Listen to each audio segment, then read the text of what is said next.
So I want to start off with another section to drive home this point that we covered last night, that the revolutionary understanding when a science develops, and psychology has gone from a philosophy to a science.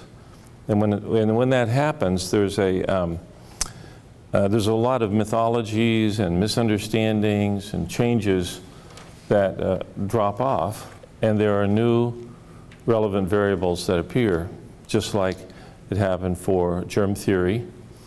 In the days before germs, there were wooden surfaces and all kinds of things that would horrify any nurse or doctor in the neighborhood to see how things were run.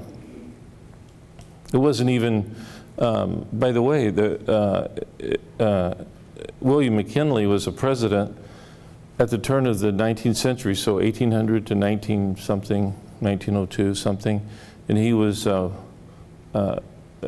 wounded by an assassin.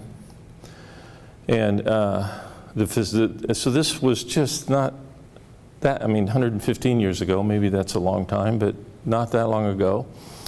The physicians, in their panic, stuck their fingers into the wound to try to locate the bullet. And the bullet didn't, it wasn't lethal. The wound was not lethal. And 15 days later, he died of sepsis not from the bullet, but from the doctor's hands. Now the question in history now is, should they have charged the assassin for the mortality of the president or his own physicians? And of course his physicians were not charged, but we now know more. We now understand something that they didn't really understand, because they wouldn't do that today. So there are advancements in any field. And in this field, in my field, there is this advancement that we're talking about here.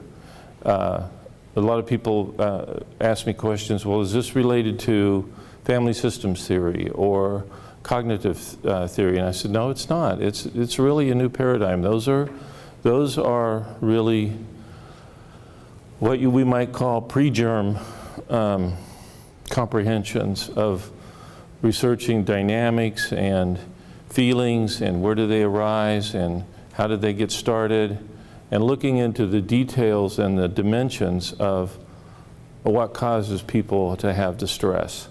We now have a new, cleaner, simpler, more profound comprehension that has turned psychology into a science, and that's what I'm talking about. So let's take another chapter, okay? In the past few years, we've become, my wife and I, through the help of many colleagues and associates, we've been doing programs around the country, and one of the particular areas of expertise that has really caught on to what we're saying as regards to resilience are the medical profession. So we've had the chance to work with some very high-profile, meaningful hospital systems and physician systems, et cetera, directors of nursing, et cetera, of large corporations. And we just, about last week, we did a survey. One of the nice things about one of the institutions we're working with is they do research. So through the years, research was always expensive for us to do because we're just trying to do the program. Well, this educational institution wanted to do research. They wanted to do pre and post. They wanted to do control groups. And we said, fantastic, this is great. So some of the data just came back a week ago. And it was really interesting, and it got everybody excited in the system that's been sponsoring this program, because they kind of thought it was different. In the planning of it, it was interesting, because they said, oh, we've got, who are you guys? You know, eventually when we first started, they said, who are you? And they said, we said, well, this is who we are. And they said, well, we've got resilience programs. We've got departments associated to resilience. We've got the world-renowned experts on resilience. We've got books that have been written on resilience. Now I'm thinking, yeah, but you don't have a paradigm. You don't have what we got. Well, they didn't know that they didn't have what we got. So they said, well, let's show you the list of programs. So as I as I looked at the list, it was things like cognitive behavioral therapy, mindfulness practices, all kinds of methods and techniques to help patients and help staff deal with their stress. So I said, well, as I looked down the programs, I thought, oh, what am I going to do? Because they had 30 programs, I had one. They had tons of research and buildings and groups and professors, and and it was me. So I noticed something. My wife and I noticed something that was really telling, and we said to the CEO, who was going to buy the program or not, that, well, those programs are outside in. And he said, what do you mean outside in? I said, well, they're after the fact. They're dealing with the stress that's already been created and trying to treat it. And I'm offering something that's I'm offering a way to understand stress before it gets stressful, before it becomes, there's a momentum, because it becomes in the body, it becomes a habit, it becomes a response. I'm talking about prevention.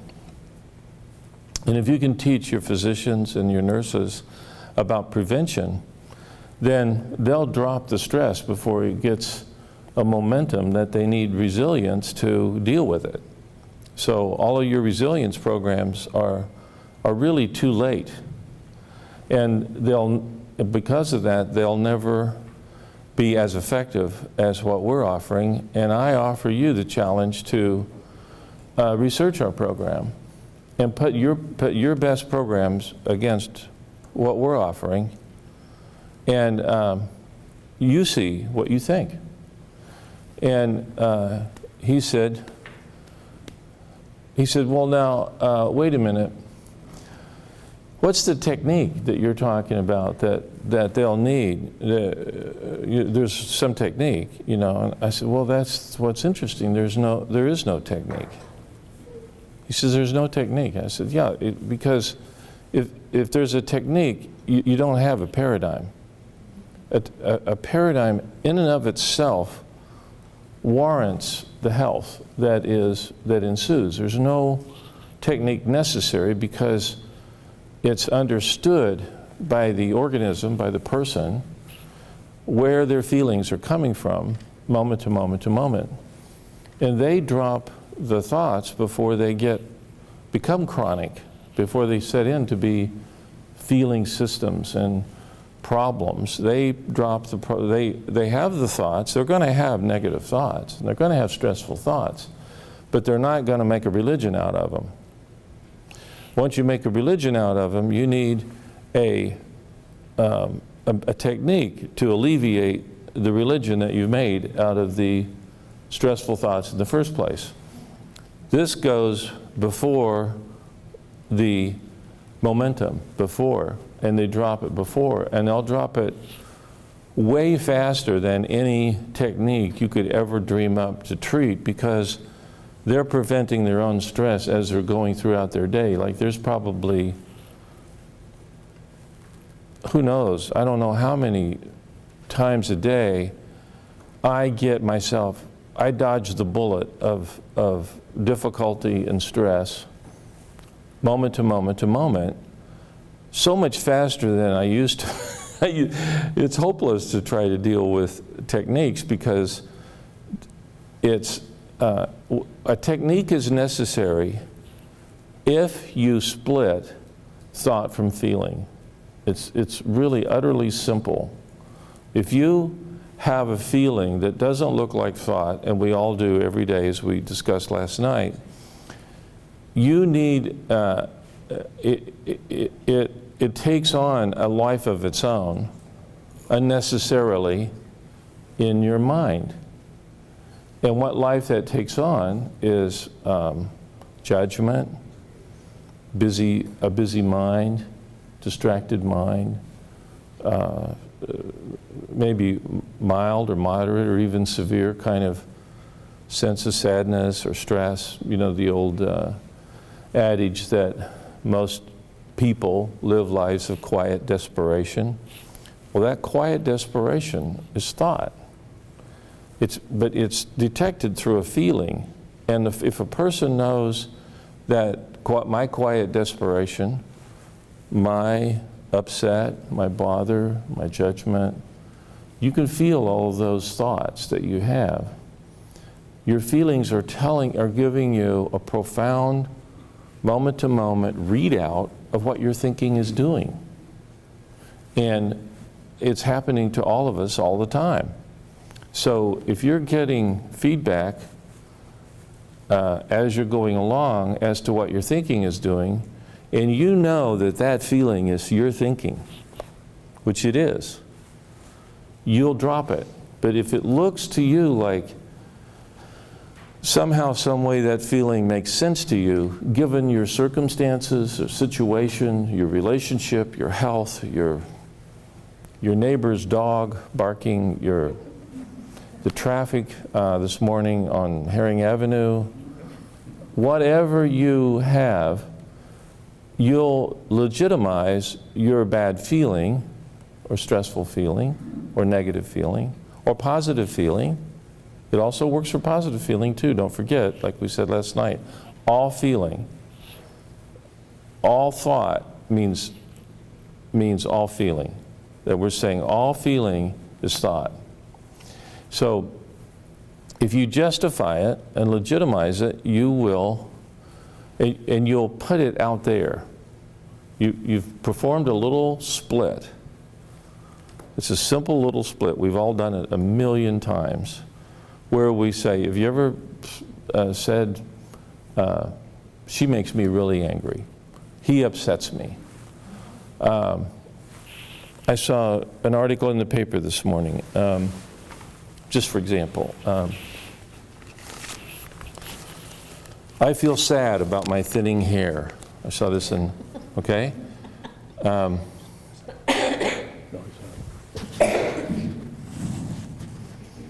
If your thinning hair can make you sad, what couldn't make you sad? You know? I mean, I know that people feel sad. I'm not saying they shouldn't feel sad about thinning hair, but I'm saying it doesn't sound right to say, I think sad about my thinning hair. But that's actually scientifically true. When you feel sad about your thinning hair, it sounds like, to some degree, in one way or another, that the hair makes you feel, the condition of your hair makes you feel something. It's built into our language, built into our conversation. Every day, we think things bother us, hurt us, make us feel pleasant, make us feel sad, make us feel hurt. Well, if we could change that, if we understood that all your feelings have thought behind them, they're all, the birthplace of all feeling is thought. And there is no feeling without thought. That simple little shift, it doesn't sound like to be that big a deal. It's monumental. And it's true. And it will do something for you as a human being and as a thinker. Because if you split thought from feeling, which is very common, you have the foundations of blame, irresponsibility, judgment. It's not me that has anything to do with the way I feel. It's that person's behavior. That person causes me to feel ill. It's not my judgment.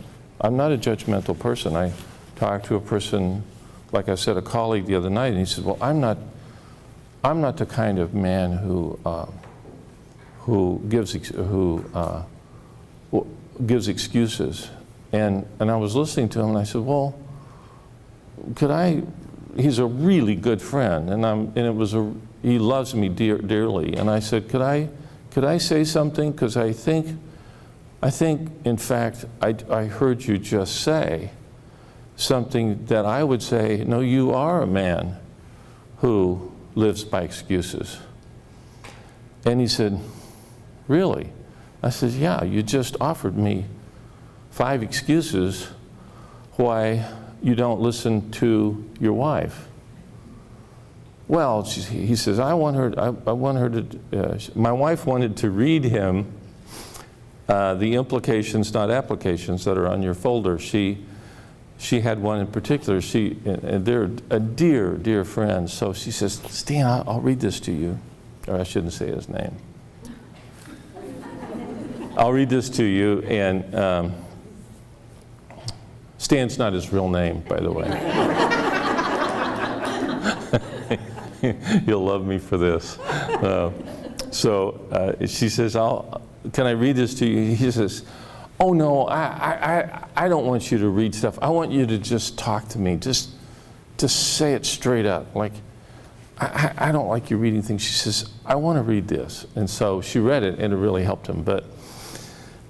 And then he offered a couple of other excuses why, oh, that won't work for me. I can't listen to it that way. I don't like it that way. Give it to me this way. I said, those are little excuses for you wanting it through your way, not through your wife's way. What's the deal? And he said, I never thought about that as an excuse. Thank you. I said, you're welcome. So these what I call outside reasons that we all have to justify our feeling. His feeling was kind of like, oh, that doesn't please me. I don't like it that way. I want it this way. He didn't really, he had a way of putting that, sounding like that was about her and how she was wanting to talk to him. And I just reversed the field of it and said, no, that's about you. That's about the way you're thinking about what you're hearing. And if you knew that was about your thinking and not about her behavior, that would really make a difference for your communication. And you would find your ability to listen to more people more of the time increased, because you wouldn't be so narrow. And we're made narrow because it looks like our feeling is being created by bad talkers. See, bad talkers warrant you going, and you're going to have a lot of bad talkers in your life. And what if you could listen to all of them? What if you could profit from all of them? But it doesn't look like that's possible because, oh, they just give me the shivers. I hate it whenever they start talking. It looks like your feeling is coming from them, but it's not. Scientifically, that's never true. Your feeling is coming from your thinking about them. All right? Now you get that sorted out from an outside-in psychology that you all have been raised in, and I was raised in too, and I was trained in it.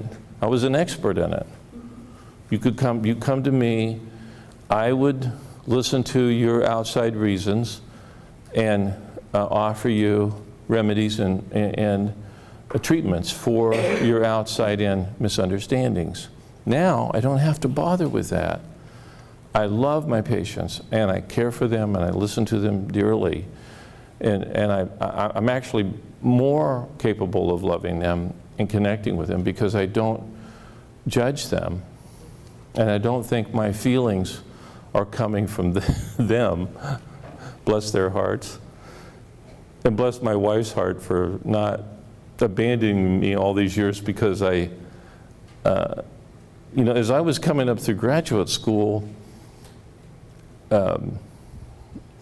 my relationship with my parents got worse and worse and worse because I was trained in the outside-in paradigm. So I would go to school and study, and the mother has subterfuge going on with the dynamics, and there's the ego and the Freudian thing. And so then I'd go home to visit my parents, and I'd be like sitting at the kitchen table, and I think, oh, I see what you're doing now.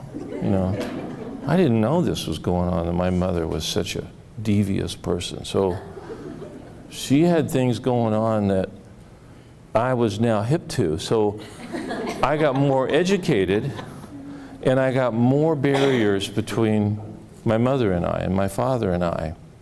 And I thought my ill feeling toward them was warranted. I was educated now in the excuses. I was raised and trained in the excuses psychology. And that's what this outside-in psychology is.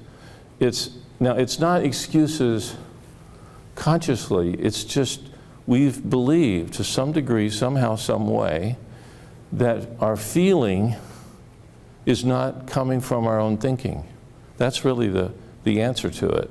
So we're going to reverse the field here, and we're going to say that all your feeling is coming from your thinking. So it got worse and worse and worse with my parents, and as that happened, I felt more educated. So it was tricky because I felt more, I felt right. Freud said it. He knew, right? He knew. Freud was just a philosopher, a teacher, a theoretician. He didn't know the science of psychology. He just had his one theory, and another person had another theory.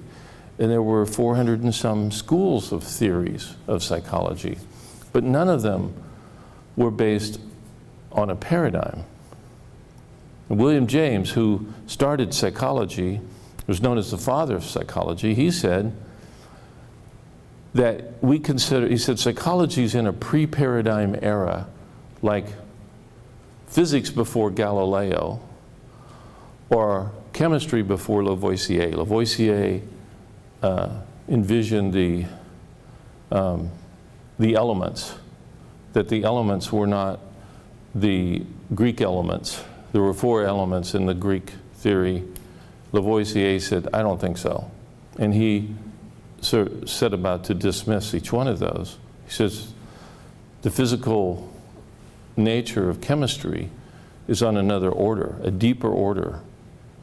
And he helped identify what that was. Galileo did the same thing. He said, the sun is not a planet. The sun is the center of the solar system, and we're the planet. Well, that caused a deep furor because it went against the Bible. The Bible had 17 places or something such as that where it said that the earth was the center. I don't know the passages, but Galileo stepped out on very thin ice and said, it doesn't work that way, really. I mean, people thought it did. It sure looks, don't we think of the sun rising and setting? Don't you talk about it like that every day? But it's really awkward to say that we're facing the sun and turning away from it. The sun's the constant, and we're the planet spinning. And The idea that the earth is moving. Who would have thought that? No one thought that until 400 years ago. Not that long ago again. We lived in an Earth-centered solar system. Now, we know we don't. So there's changes, scientific developments that we're all familiar with. We all do things differently now than we started our careers. This is another one in history that William James said, if we ever get the paradigm, if we ever find out, he didn't know the word paradigm, but he said as much. If we get the paradigm sorted, it will mean more to the history of mankind and the welfare of mankind than anything we've done technologically since the development of fire. So I think that's what we're talking about now. I think we're talking about something that reverses field from a sometimes inside out, sometimes outside in way to a total inside out way. Because if I ask you to raise your hand, if you think that your feelings, do you think your thinking has anything to do with your feelings? Everybody will raise their hand. But if I go to lunch with you and we talk for a while, I'm betting I'll spot something in your way you live your life where you don't think your feelings are coming from your thinking, where you think they're coming from your child or your neighbor or your husband or the physicians in the hospital or somewhere, your age, your thinning hair, your whatever. You've got excuses just like the rest of us. And what I want to just propose is that they're not true. That actually you could catch on to these betrayals of the paradigm, the betrayals of the truth that you're now under the thumb of, and switch.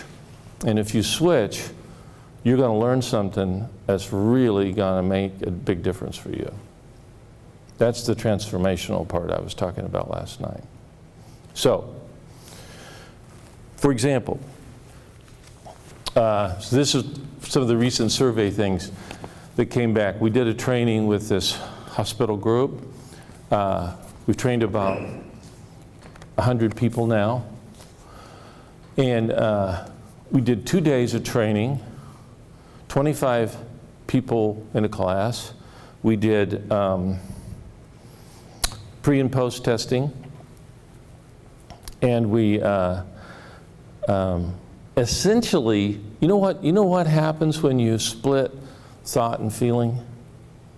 You know, another word for that happens is you create egotism. You create your own ego. You create your own misunderstanding about how it works, and you create an egotism in you that most people go to their grave with. And I'm here to kill it. Yeah.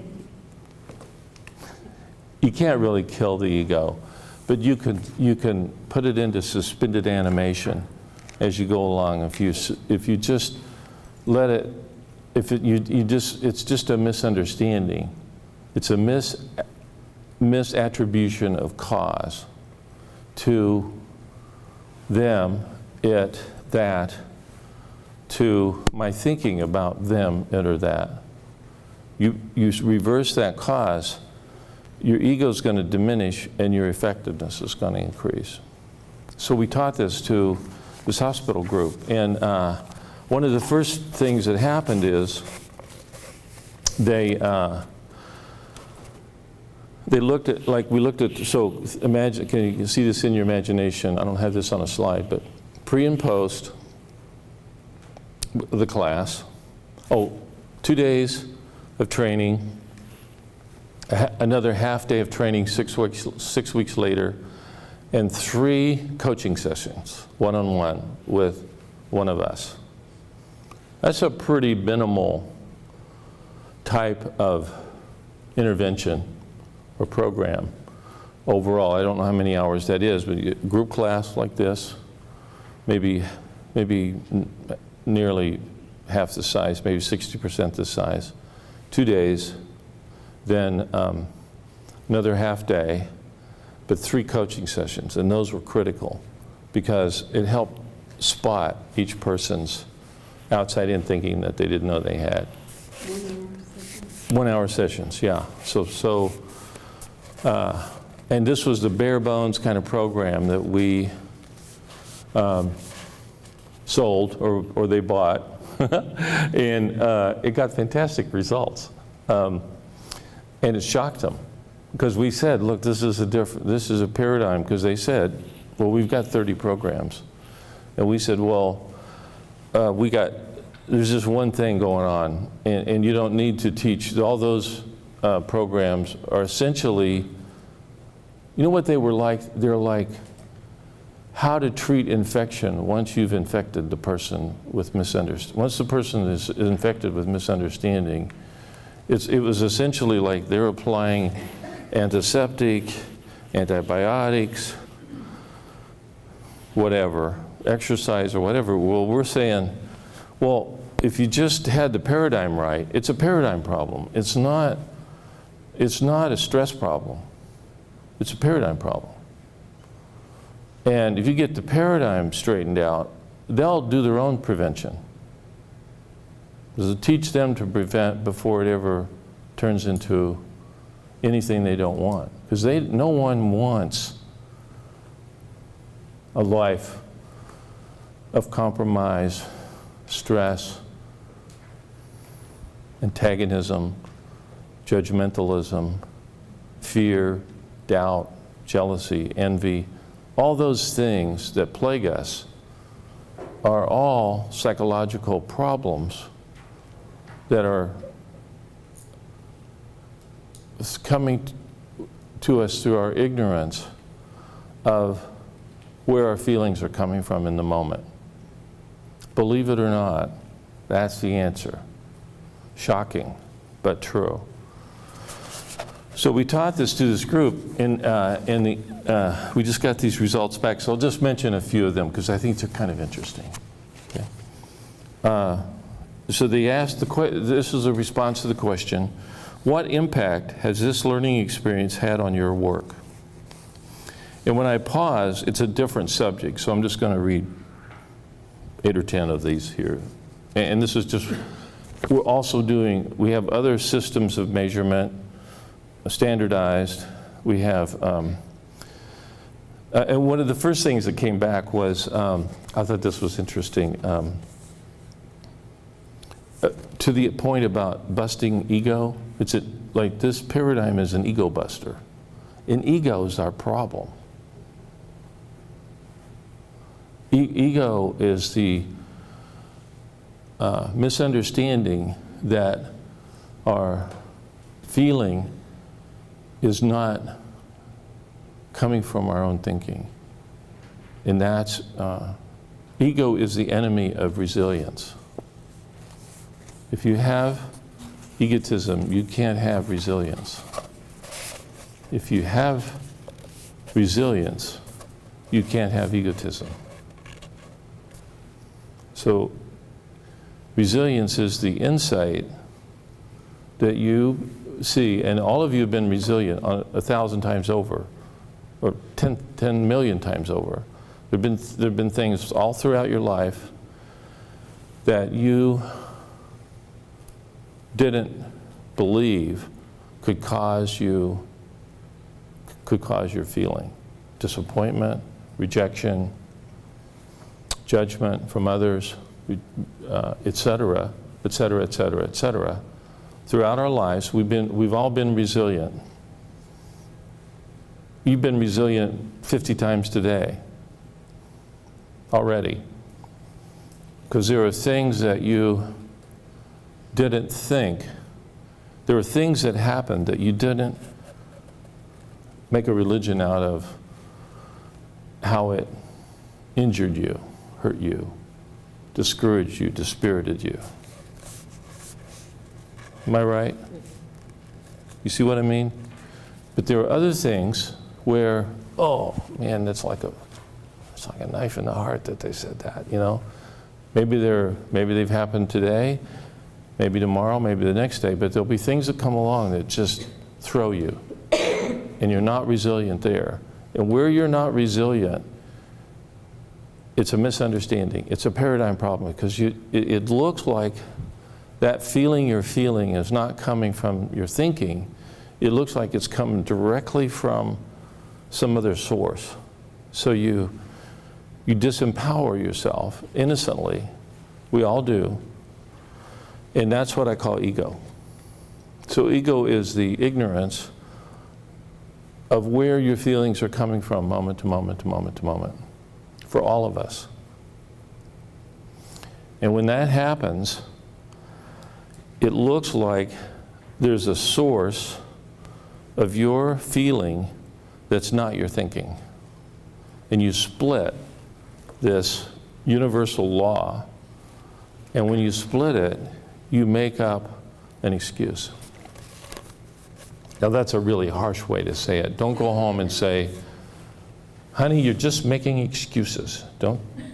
I don't advise saying that to your husbands. You'll have a fight. Or worse, maybe. But if you understand that this happens to you too, it happens to everybody, so you'll have compassion, and you'll have generosity, and you'll have love instead of judgment. You'll see, when you see how judgmental and reactive and outside in you are, you don't want to be a hypocrite. Because believe me, you do it too. And so we're all in the same boat here. Like it's not like you can quit being, there are going to be places for the rest of your life that you're going to get to discover that you're egotistical. So enjoy the discovery. You know, if you can see that your ego's going to crop up, mine too, everybody's, and it's always going to have this same misunderstanding behind it. It's going to look like your feelings are not coming from your thinking. It looks like it's coming from what you're thinking about. It looks like that it's being done to you, not coming from you. So we're switching the origin and source of the human experience to the inside, which is where it really is true. How it really works is within, and how it really doesn't work is from without. And that is a simple but profound advancement of human understanding. So these people said, here's what they said. So after this shorter program, it's affected my work because I'm done earlier at the end of the day. That's pretty cool, right? He's done earlier. Like this particular person is a physician with an enormous workload. He was, a lot of these healthcare professionals were taking files of work home with them to work in the evening and into the night just to try to stay abreast of what was on their plate. How could it be? Because he doesn't have any more hours in the day, but he's got less egotistical thinking that was, unbeknownst to him, it was eating his lunch, causing him enormous amount of frustration, upset, bother, etc. I spend less time ruminating on situations that are challenging. That's pretty good, right? We all have challenging situations, but what if you could undercut the rumination on those? You know when you get something stuck in your craw about your brother-in-law or your boss or your husband? I wish you did do that. You do all that grinding. You ever grind? I grind. You know, grinding, you know, it's like rumination is thinking, you know, they say, it's thinking the same thing over and over and over again, expecting a different result, right? Yeah, does anyone in here ever do that? If you didn't raise your hand, you're a liar. You're doing this. You're doing it. I know you are. Come on, let's see. Oh, anyone?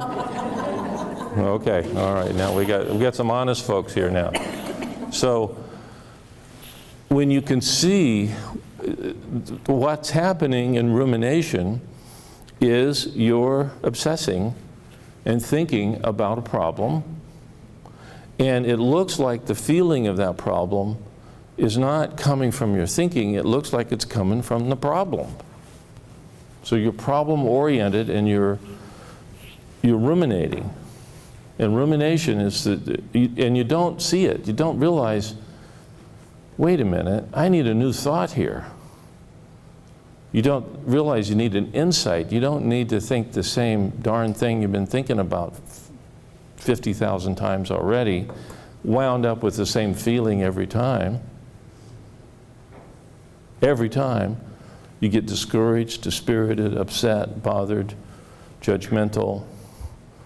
And it doesn't occur to you, me either, that, wait a minute, where's this feeling coming from? Is this really coming from out there upon me? What if this feeling, this grindy, loopy feeling that I have, looping the same tape over and over and over again, what if it's a thought problem? What if that feeling is coming from my thinking? It'll break that loop. It might not be right then. It might be tomorrow or the next day, but you'll get it might be immediately, I don't know, but you'll get an insight rather than a problem. And that's resilience. When you see the way it works, you're opening up to new thought, wiser thought, more intelligent thought, more incisive thought. That's what you need. You don't need to keep thinking the same thing over and over again. You need insight. And insight is the suspension or the breakdown or the deterioration, the falling away of old thinking on a particular subject.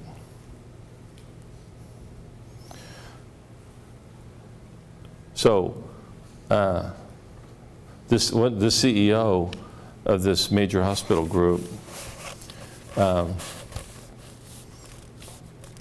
told a story. He went to a big highbrow sort of national network of CEOs and bigwigs around healthcare, and the topic was Obamacare. What are we going to do about Obamacare? So he's sitting in the room, and they've been meeting for about an hour. And these people travel from all over the place. They come from even out of the country. He's listening, and suddenly he gets the radical thought, oh my God, I'm outside in about Obamacare. He said, I'm grinding on Obamacare. I'm stuck on Obamacare. Obamacare. And it was just like he was in a loop, and he thought, whoa, it was like a spell was broken, like some kind of he kind of woke up. He said, whoa, that's interesting. It never occurred to him that that's what was happening to him. Then he looked around the room and he thought, oh my God, the whole room is outside in about Obamacare. We haven't had a new thought about Obamacare or anything as regards to it since we started this meeting. And he thought, whoa. And so he kind of, in a way, kind of did that little insight thing where you kind of step back and you kind of go, you start getting insight. He thought, wait a minute, like, we're all freaked out about the expenses of Obamacare. None of us have given any thought about, hey, it's law. That's one thing. Number two, we could become, our website gets millions of hits a year. We could become the world leader in education about how to deal with the limitations of Obamacare. We could become, he starts getting money like ka-ching, ka-ching, ka-ching, ka-ching, like money-making, incisive ideas about how to make this work for more people, deliver better care, and earn new avenues of revenue for his corporation. And it just floods in. So then he's thinking, this is the kind of thinking this whole room ought to be doing. So he doesn't know what to do. He's like, so he says, I was a little sheepish. He says, I thought, you know, maybe I'll just float a couple of ideas out there in the room. So he floats, he just says a couple of things. And it doesn't really go anywhere. But they took a break. And when they took a break, here comes the people over. You know, doctor, I heard something in what you said. He said, really? He said, yeah, that struck me. See, I want to hear more about your ideas. He says, really? They said, yeah, there's 5 or 6 of them come over. So he says, well, let's form a subcommittee. I said, that's a great idea. We could have a subcommittee. So they have a subcommittee and they start generating more ideas. And he starts indicating to them that, look, we are only limited by our imagination here and by our lack of insight. This is an insight. We need insight. We don't need same old, same old. It's a new day. We've got to think differently. This is a thinking problem, not a healthcare problem. And we've been misidentifying it because we've been fooled into thinking that that could cause us this feeling. And we all commiserate. One of these physicians said this, I try to avoid the water cooler conversations that involve blaming others. Has anyone ever participated in that? If you don't raise your hand, you're a liar. That involve blaming others or the work environment for work stresses and dissatisfaction. In the past, I thought the commiseration helped. Don't you love that word, commiseration? Co-misery. You're miserable? Oh, let's be miserable together.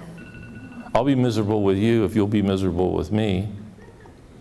So we loop. And we don't know we're spreading disease. Just the same as those doctors who wipe their hands on their aprons, put the scalpels in their pocket, and walked right into the delivery room and killed the next mother waiting to deliver her baby.